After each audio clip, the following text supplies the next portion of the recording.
This series is all about more deeply understanding the experiential therapy movement and what makes experiential work so unique. In this video, I'd like to bring to life some of the similarities and differences that exist between experiential models. To that end, we will be doing a point-by-point comparison of IFS and AEDP and how they accomplish the same core goals, but in their own unique ways. So let's dive in.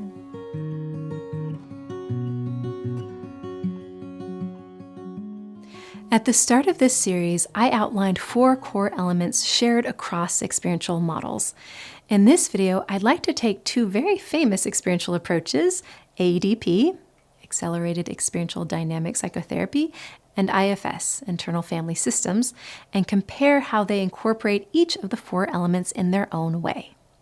While you may be interested in learning more about AEDP or IFS through this talk, I'm mainly going through this comparison as a way to bring to life some of the unique ways that the core experiential elements can be incorporated.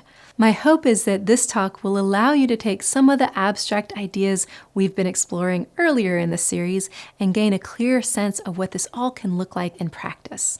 Again, while highlighting that a variety of techniques can be used as long as they work to accomplish the 4 underlying principles we've been discussing, because those are what allow for transformational change, basically through paving the way for memory reconsolidation, as we will discuss in the next video.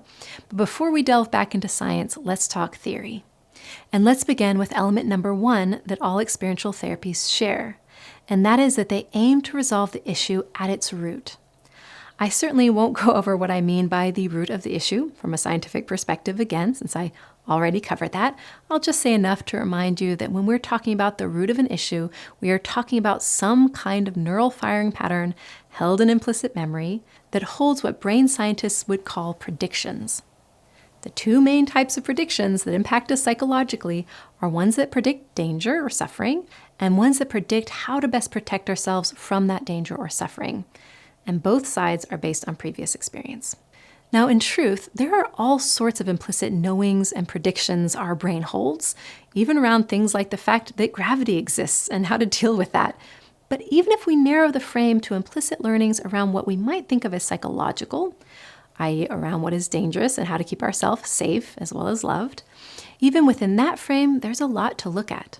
A lot of potential kinds of learnings that could serve as some kind of root of a potential psychological issue. And many forms of experiential work tend to hone in on a certain area. So what area does AEDP take as its point of focus or root of the issue? Well, learnings picked up through our attachment relationships, which just means our relationships with our early caregivers. As you can imagine, if a child feels safe and valued, protected, emotionally supported, they will have vastly different emotional learnings around what is dangerous and how to stay safe compared to if they did not receive good care. And while there's a lot we could unpack around that, Diana Fosha summarizes it nicely when she asserts that at the root of our pathology usually lies, quote, the expectation of unbearable aloneness in the face of overwhelming emotion. Let me say that again.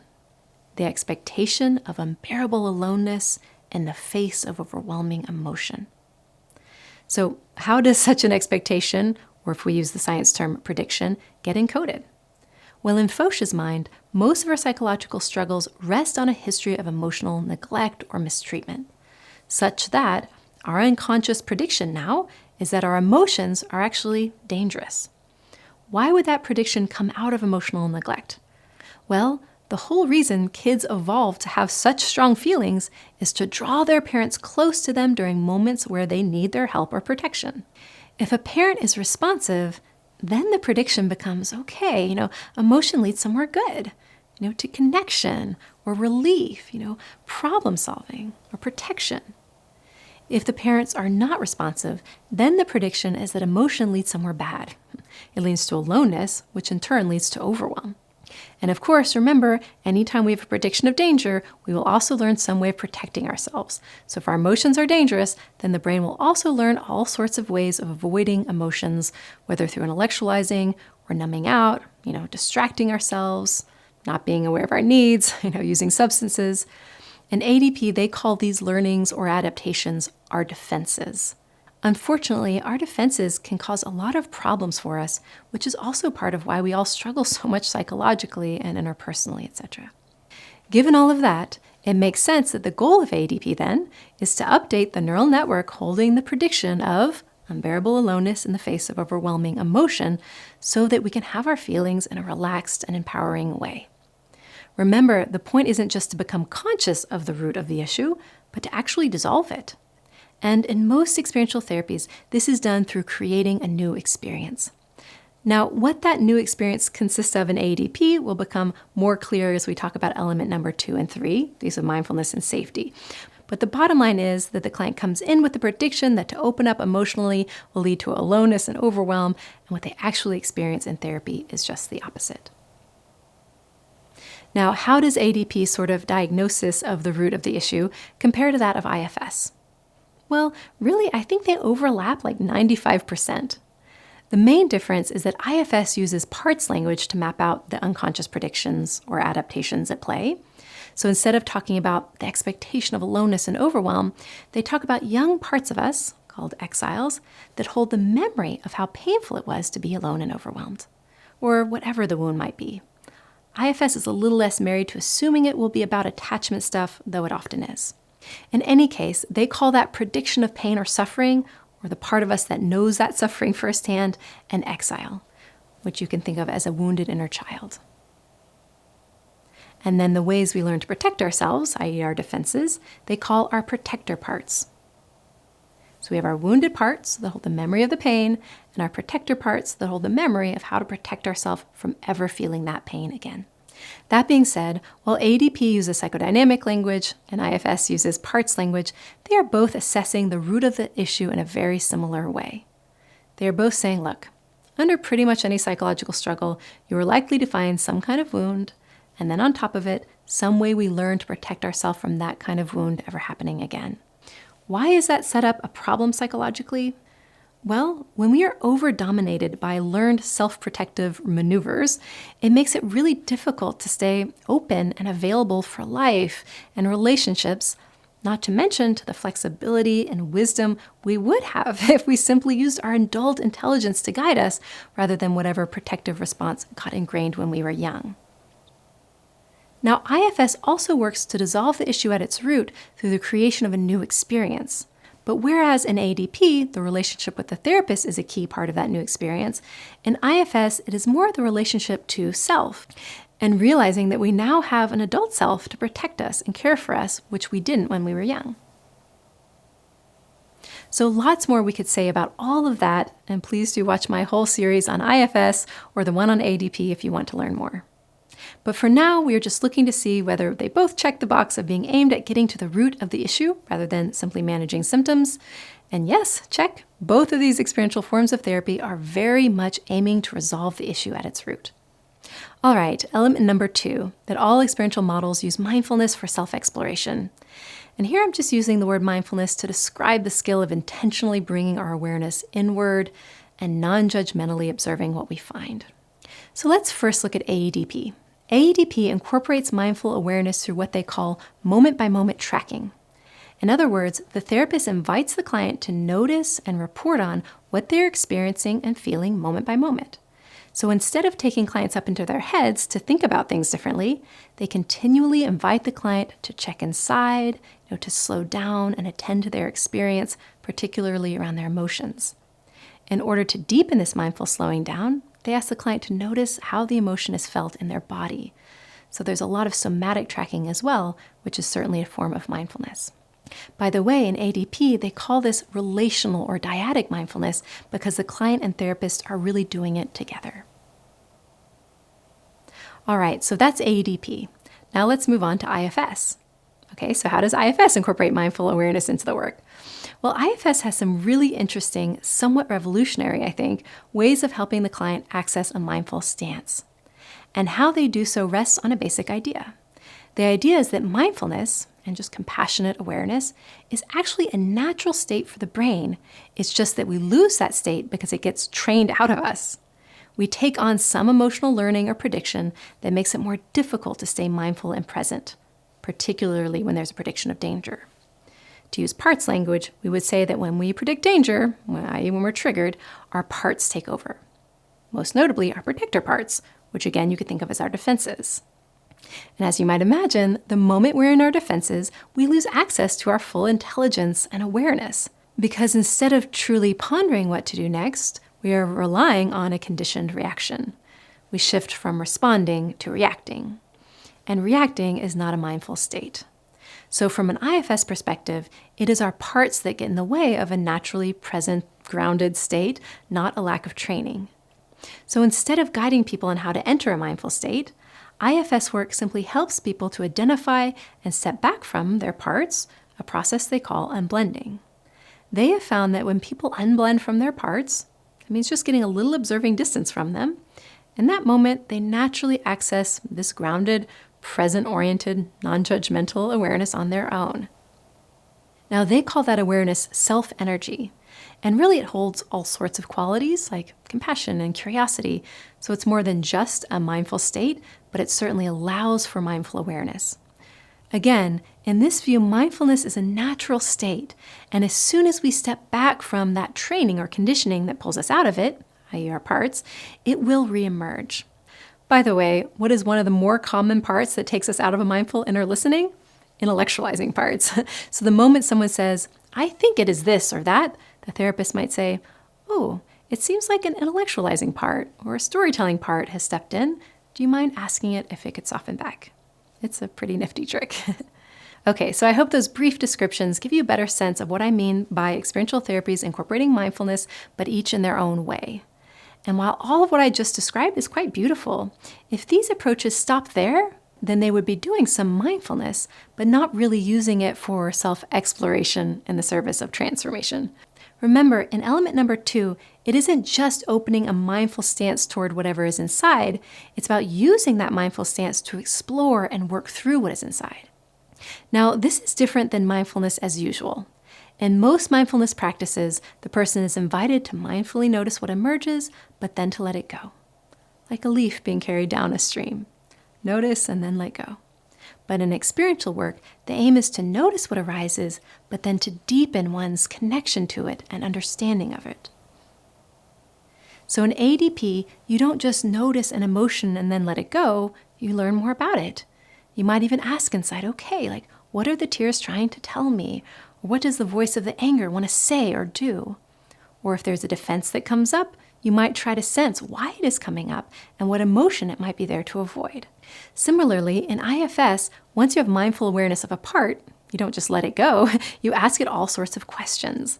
Now, the classic question you ask in IFS when exploring protector parts is, what do you fear would happen if you didn't put up a wall or if you didn't overwork or judge yourself?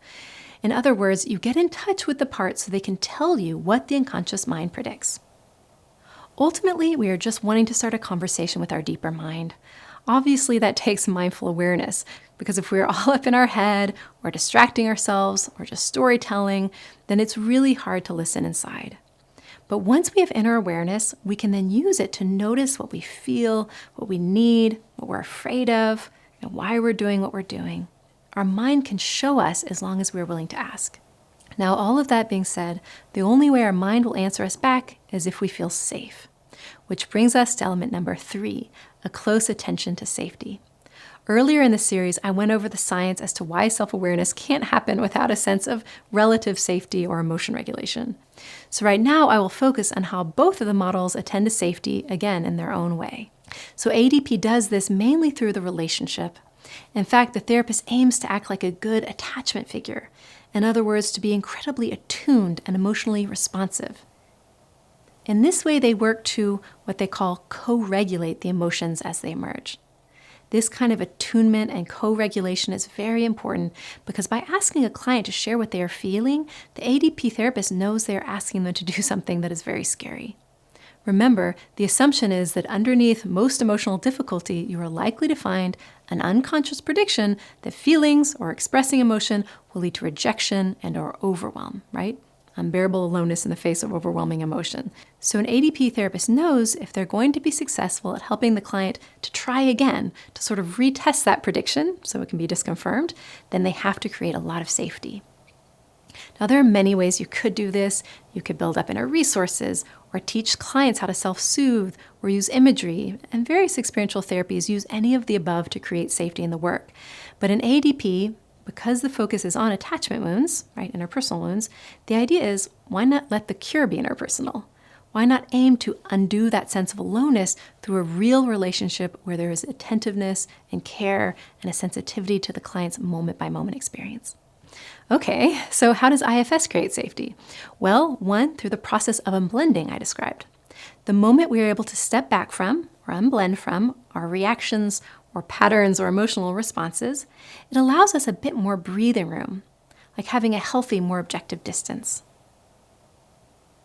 Not only does this distance help things feel less intense and overwhelming, it also frees up that inner true self I was mentioning, that core that we all seem to have where compassion just flows naturally. And IFS, they call that self-energy. Obviously, the more self-energy, compassion, curiosity, merges, the more safe everything feels. Because suddenly we are treating ourselves in a much kinder way because our self is in the lead. Accessing self-energy is incredibly important, but it isn't the only way IFS works to create safety. The second has to do with the respect they give to our protector parts, or defenses. They never go deeper without permission from the protector parts. By deeper, I mean into exploring like the deeper wounds underneath. They don't push past our defenses, you could say. They wait until our protectors are ready. They even talk to them about what they might need in order to feel ready and safe to proceed. And this creates a ton of safety in the work. All right, so that brings us to our final core element that all experiential therapies share, which is therapeutic focus.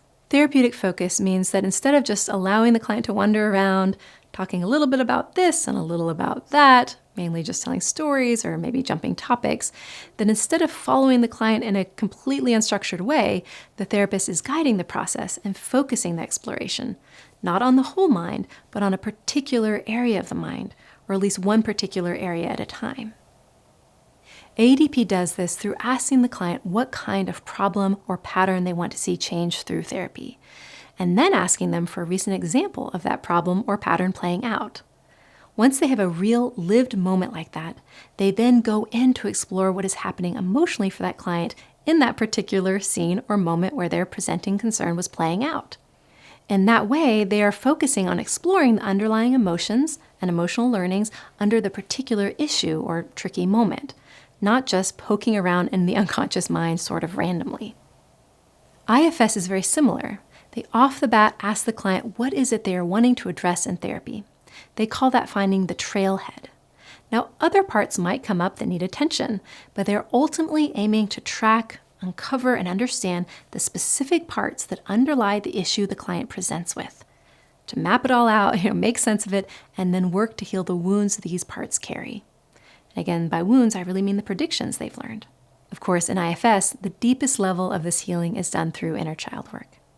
In both of these models, the therapist takes it as their job to keep the client focused on the issue at hand, whether that be an emotion or a part, and stay present with it long enough to actually do thorough and substantial work. After all, it is really easy to get distracted and lost in the weeds. That is why every good experiential model has its own way of returning to clarity and focus. All right, I hope digging into the 4 elements in terms of how they show up in 2 popular experiential models helped bring these elements to life. I know this video is more focused on theory and technique, but in the next video, we will return to the science and talk about why all 4 elements are essential if you want to unlock memory reconsolidation and thereby transformational change. Thank you so much for watching. If you are liking my content, I would so appreciate it if you're willing to like or subscribe to my channel.